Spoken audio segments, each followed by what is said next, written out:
We will now hear from our whip, Steve Scalise. Thanks, Elise. Good morning. President Biden and Speaker Pelosi continue to show how out of touch and tone deaf they are by throwing a party yesterday at the White House to celebrate inflation at the exact same time that the market's crashing because of inflation that President Biden and Speaker Pelosi created. You would think they would be paying attention to the struggle that families are facing, and you would think that they would bring us back here to Washington to put bills on the floor to fix these problems they created. But unfortunately, that's not what we're doing. Yet again, another week of no bills on the floor to lower gas prices, to lower costs that are crushing hardworking families, to do anything to secure the border. You talk about being tone deaf and out of touch. Kamala Harris over the weekend said that the border is secure. Maybe she says that because she hasn't been to the border to see how out of control it is because they've opened up the border. And as Nicole talked about, this is creating problems for families all across the country. We had over 100,000 deaths of young people last year from fentanyl and other drug overdoses because the border's open. Most of those drugs are being made in China and brought across our open southern border. Sorry, Kamala, the border is not secure. And in fact, it's so open that over 100,000 Americans died last year. Young people that aren't going to school today, that aren't going home to their families for dinner, because they won't secure the southern border. And so when you look at all of these problems, as I've gone around the country, not only throughout my district in South Louisiana, but so many other districts, over the last month, you hear the same pleas from families saying, we wish Washington was actually addressing these problems. Well, the good news is we have a plan and help will be on the way. We're going to be rolling out our commitment to America in just a few days to show the country how a Republican majority would actually solve these problems that President Biden and Nancy Pelosi and the far leftists have created. You know, just look at California. And as David Valadeo talked about the problems they're dealing with, you had California just a few weeks ago pass a law banning oil and gas produced cars. You can't drive a car driven that's fueled by fossil fuels in California in a few years because they want everybody to have to go to electric cars. And the same week, they actually came out, Gavin Newsom said, you can't plug your electric car into the house plug to charge it up because their grid is so unstable that they can't even charge electric cars. So they're going to make you use electric cars. They're going to ban gasoline-powered cars. At the same time, they're telling you you can't plug your car into your household electric socket because they don't have energy. Where do they think energy comes from? You're not plugging your car into a tree. You need some stable energy sources, and a lot of that would be fossil fuels, but they're against fossil fuels. Here in America, they're okay with getting it from Russia and other tyrannical dictators. And so we have a plan to solve these problems. We're going to continue pushing for them here. I wish we had bills on the floor to address those here. We've laid out to Speaker Pelosi what those bills are that would lower gas prices, that would provide a stable energy supply, that would lower inflation, that would secure our border. But they won't bring any of those bills to the House floor because they want to continue doubling down on their inflation-ridden policies, raising taxes, raising spending to the tune of hundreds of billions of dollars, hiring 87,000 IRS agents to go after lower-income people. And yes, the CBO confirmed it after they passed the bill.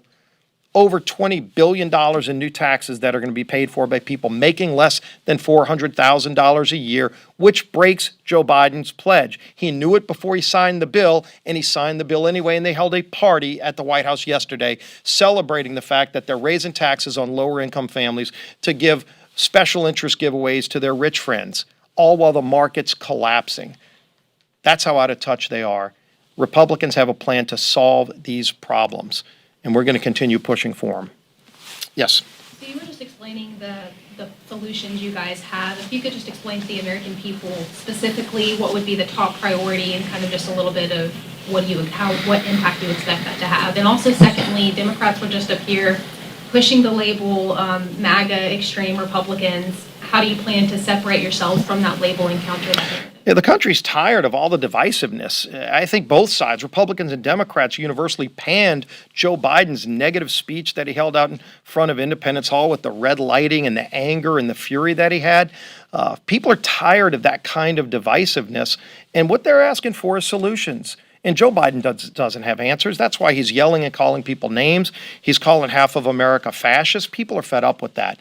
What they're asking Joe Biden is, how are you going to solve these problems you created? And he doesn't have an answer. The good news is we do have an answer. And so to get to your first part of your question, what we're rolling out in the commitment are a number of items that we would bring to the House floor if we were in the majority to solve these problems, to get back to a focus on the issues that hardworking families care about. You know, when you get outside of the bubble of D.C. and you talk to people in communities, they're struggling and they're paying too much for everything, and they just want Washington to address these problems. So we're going to bring bills to lower inflation, to lower energy costs. It's not just the gasoline costs you're paying at the pump, which are more than double digits over what they were 2 years ago. It's when you go to the grocery store. It's when you pay your electric bill, whether it's the summer and you're trying to cool your home, or this winter, if it gets cold and you're trying to heat your home. In many parts of the Northeast, they don't even have enough energy to heat their homes because they block pipelines. They block the ability to get energy, so you can't even get heating oil. And so we're going to bring bills to fix those problems. We're going to bring bills to secure America's southern border. We're going to show the country how to do this. We need a Republican majority to do it. It'd be nice if you had a Senate that would bring those bills up as well, but we're at least going to show the country what we would do. And look, I think it's going to create a lot of enthusiasm. People are hungry for bold conservative ideas to fix these problems. And then if we do get a majority, we will have a mandate to go do those things, and we will at least show the country a better way. Last question.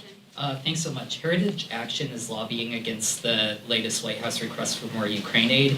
I understand there are probably the votes in the current Congress who passed that, but if you do take the majority, how are you going to handle growing calls in your caucus to kind of scale back the amount of support we're giving to Ukraine? I think what you're seeing is there are a lot of members that want to see more accountability in the Department of Defense and more of a focus on the threats that are out there. And look, Joe Biden was asleep at the wheel early off before Russia invaded Ukraine when they were asking for some basic tools to defend themselves. And for whatever reason, Joe Biden said no. And now we're in a much more of a crisis mode. Let's stop governing by crisis and look at the real threats that are down the road. China is moving very aggressively to build up a naval fleet. And right now, our naval fleet is in decline. And Joe Biden has not put a plan together to address the threats that are out there, not just today, but down the road. And that's what we're going to be putting a focus on. So going forward, can we expect the same level of support that we provided? Well, we haven't seen the bill. And again, this gets to, their basic failure to govern as a majority under Speaker Pelosi. We're literally days away from a government shutdown, and the party in majority in the House, Senate, and White House hasn't even filed a bill to prevent a government shutdown. They keep talking about a bill that's going to be filed that's going to have billions in new spending for this and billions for that.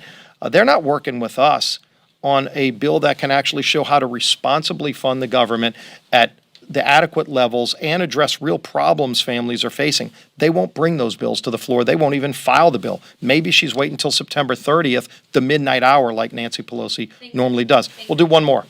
Senator Graham introduced a 15-week abortion ban bill. I know House Republicans have a similar version. Is that something a House Republican majority would put on the floor?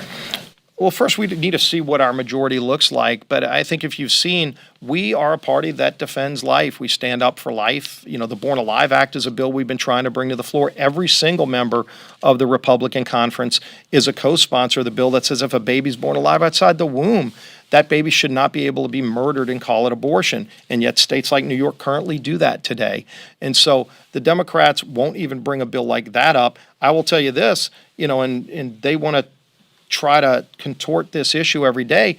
They don't want to talk about the fact that their party has gotten so extreme that they went from a party that used to say that they wanted abortions to be rare. Today, they want to mandate abortion all the way up until the birth of the child and have taxpayer funding pay for it. That's not where America is. And so, we defend life not just inside the womb, which we're proud to do, but we also defend life in communities where you're seeing crime overtake so many cities. And as Nicole talked about, Democrats want to let the criminals back out. They don't want to just defund the police, which they've done in many big cities. They've defunded the police, and that's having devastating consequences on crime.